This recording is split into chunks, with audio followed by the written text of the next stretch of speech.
This is your boy Monts. Hello, everyone. I'm going to get straight into it.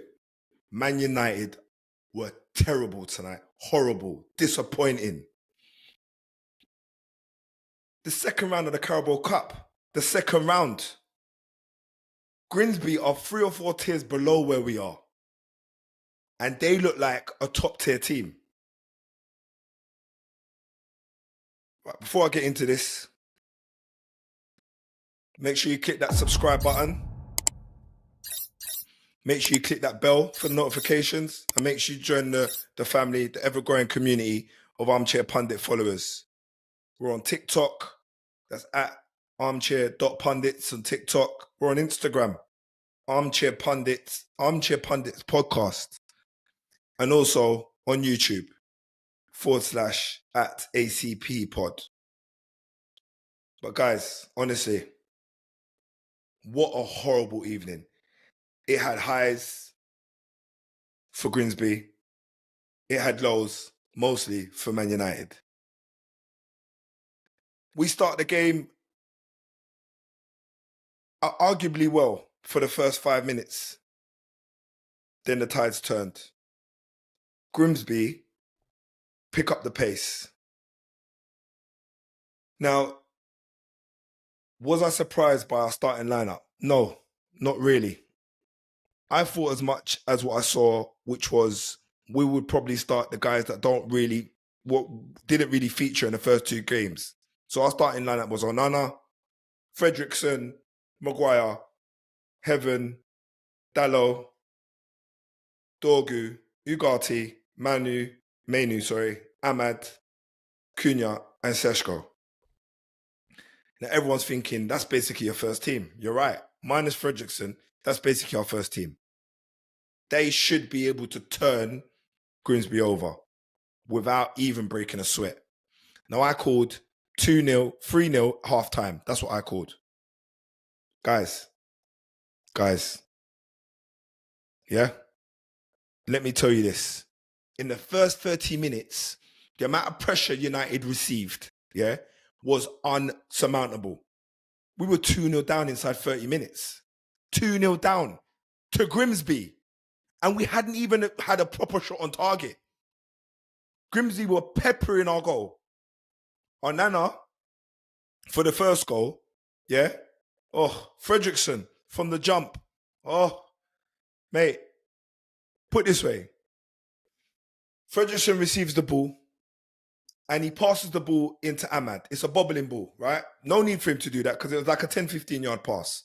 The ball's bobbling. Ahmad tries to control it. He miscontrols it. And him and Cunha collide. I think it was Cunha. But him and someone in the middle collided. It was Ugarte. And the ball spills out to their centre mid. The centre mid picks up the ball, takes a couple of strides into midfield, passes it to his striker, who passes it out to their right winger, who clips it to the back post, where Fredrickson should have been. And he gets his first touch on point and buries it. Volley. 1-0 United after 20 minutes. So 1-0 Grimsby after 20 minutes. Yet again, Onana getting beaten on his near post. Yet again. If I haven't said it once, I haven't said it twice. I haven't said it 3 times. I haven't said it a million times. Get him out. Onana is not a Premier League goalkeeper. He cannot save anything. His hands are like putty. He doesn't know where he is positionally on the pitch. He hasn't got a clue. Why do we continue to support this guy who has absolutely no idea how to be a goalkeeper? In fact, why did we get rid of De Gea? Why did whoever it was that decided to get rid of De Gea, if they haven't gone already, sack them. Because I'm telling you now, if we had this guy for the last 18 months, we would not be where we are today. Even with all the pressure we've been receiving on our goal and all the pepper we've been receiving, we would not be where we are today. It's ridiculous. How can a goalkeeper not protect his near post, bruv? That's goalkeeping 101. 101. So everyone's looking at each other. Me personally, I'm looking at Fredrickson, I'm looking at Annan. I'm saying both of your donkeys. Inside 20 minutes, Fredrickson was looking laboured. He was looking lethargic. His passing was off. He just weren't looking with it. For me, he shouldn't have started today. We should have had someone else playing right side of centre back, of right side of Maguire. Didn't happen. Guess what happens 10 minutes later? Another chance on our goal. From a set piece. They've passed the ball short. The person that got the ball short passed it back to the corner, the person at the corner. They've taken a touch. They've clipped it in. Anana's come out to punch the ball and completely missed it. Like, he's in no man's land, in the middle of the penalty box, looking around for where the ball is. Meanwhile, the ball's behind him, bouncing in the air. Now, there's an argument to say that the ball was handballed into the goal, literally carried in. But regardless of the fact, if Onana comes out and claims that, or punches it, or does whatever goalkeepers are meant to do in that position, he reduces the pressure on our defence and we can go again.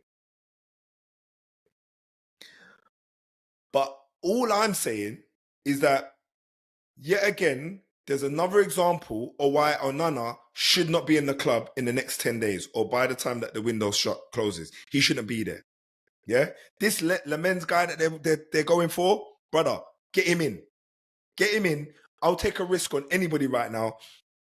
In fact, get Tom Heaton in. The other guy, Wojciech, whoever that guy is that we've got on loan out, get him back. Get rid of buying there. Get rid of Onana, wherever they want to go. If they want to go on a free, buy. Yeah? Tom Heaton, you're starting. Lemons, whatever your name is, you're on the bench. You'll do FA Cup. We've been knocked out by Grimsby in the second round of the Carabao Cup. Some of the Premier League teams are not even in the cup yet and we've been knocked out. How embarrassing is that? I can't believe this. So yeah, back to the game again. Sorry, guys. We made it to half-time by the skin of our teeth. If I'm honest, there's no notable chances that I can say that we received in the first half. No notable chances. I repeat, we were 2-0 down, yeah? By luck, 2-0 down in the first half of the Carabao Cup. I mean, really? So, the game continues. Second half comes out. I'm expecting a rollicking in the first half at halftime. And in honesty, I think it came in the form of he rang the substitutions when the boys came out.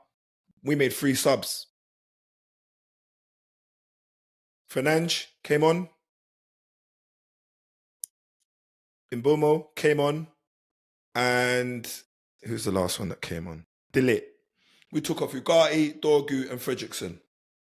All warranted. Ugarte was lost out there. Fredrickson, again, had a horrible first half. And Dorgu, to be honest, we just needed another dynamic. So they were all warranted changes for me. Now, my expectation is when these 3 guys come on, we see immediate changes. Within the first 5 or 10 minutes, bang, goal. What I did see is a huge increase in tempo. We were probing the defensive line a lot more, and we were creating way more chances and taking more shots in the first 10 minutes.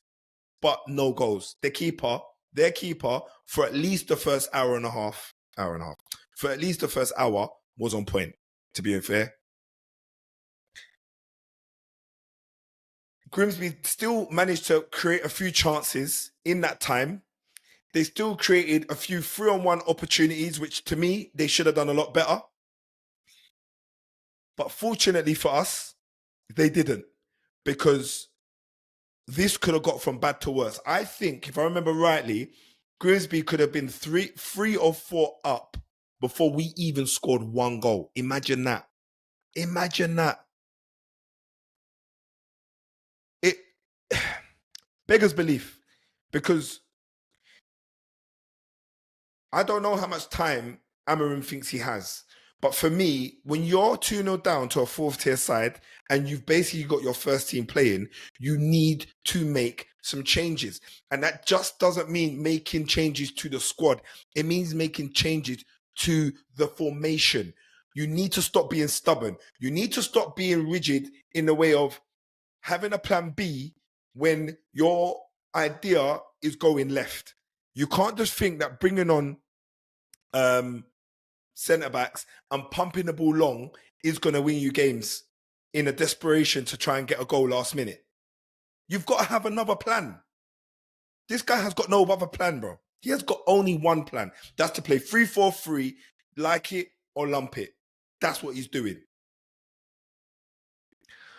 So I believe until he starts to relax his rigidness in regards to the way he designs a formation for the guys to play, I feel like it's going to get worse before it gets better, and it's going to get way worse.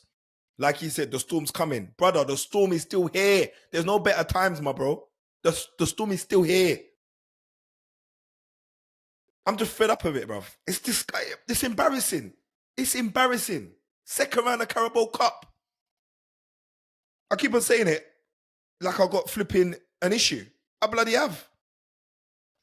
So anyway, there must have been an injury.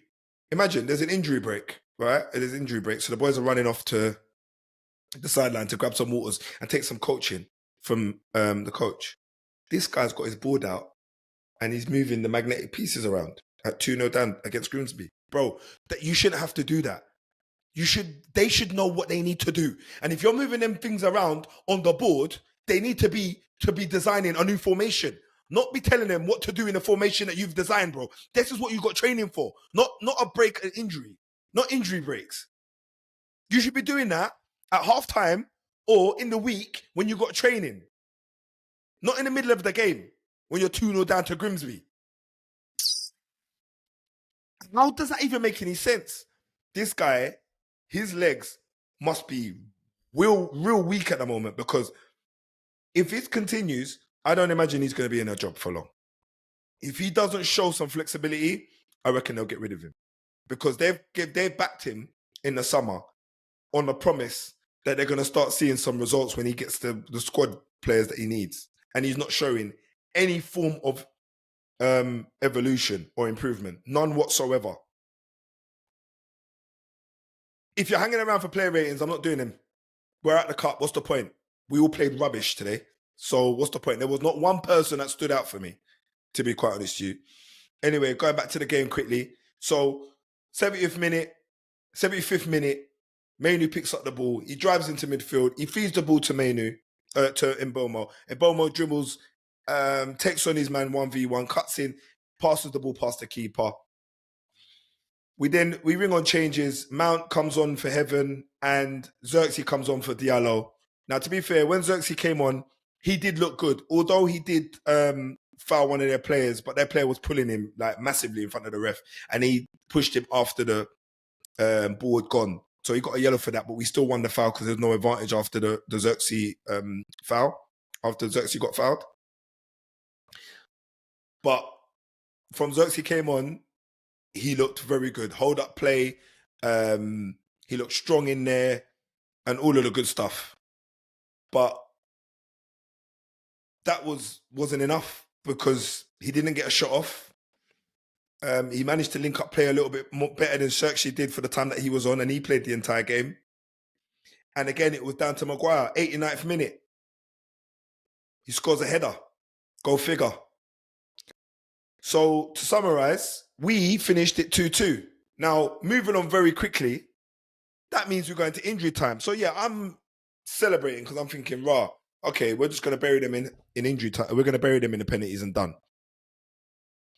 Cunha misses, takes a horrible penalty. So that takes it to sudden death.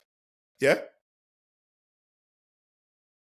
Obviously, that means Grimsby missed a penalty as well. So we get all the way to the 10th penalty. Guess who takes the 10th penalty for Man United? Šeško. As their star striker, don't you think that you should be in the front five? Why are you taking the 10th penalty, my guy? Like, you've got to be a Donny to be a United striker. So your mentality has to be, yo, give me the ball, I'll score. Like that Zlatan mentality. As a striker, how are you taking the 10th penalty? It goes all the way around. And Bomo decides to step up for a second time, and he tries to, I don't know, lethargically clip the ball into the goal. He misses the target, hits the crossbar. Grimsby win 12-11. It's embarrassing. Guys, I've got nothing more to say. Man United, get rid of Amarin. Get rid of the donkeys that you've got that back in this guy, because he clearly don't have a clue. And if I don't see some changes, there's going to be some real aggression coming on every pod that I come on, right? On that note, I'm hoping that Burnley didn't watch this game and don't feel like they can get the better of us, because we need to see a drastic improvement in the next game. For him, I'm going to say he's probably got the same amount of games as Eric Ten Hag did before he got sacked mid part of last season. So Amarin's got to buck up his ideas. These guys are not afraid to sack someone in the middle of a season. Yeah? All right, that's your boy Mons. Don't forget to like, subscribe, follow us on Instagram, TikTok, Facebook, and YouTube. Peace.